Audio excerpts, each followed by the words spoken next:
کشمور کا جہاں پر railway station جو کسی زمانے میں شہر کی رونقیں ہوا کرتا تھا اب خستہ حالی کا شکار ہو چکا ہے۔ پٹریوں کی ٹوٹ پھوٹ اور ٹرینوں کی بندش نے نظام سفر مفلوج کر رکھ دیا۔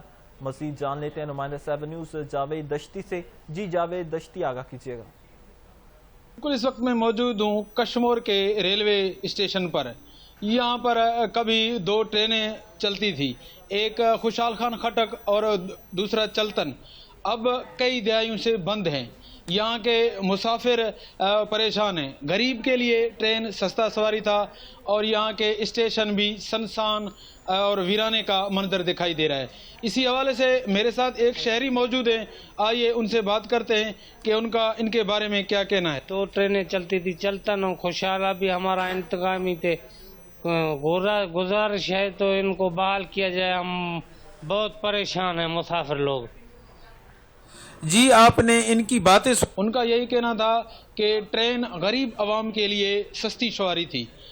حکومت ریلوے اور حکومت سندھ کو چاہیے کہ اس ٹرینوں کو جلدی بحال کر کے عوام کو سہولت فراہم دی جائے۔ بہت شکریہ جاوید دشتی، آپ ہمیں آگاہ کر رہے تھے۔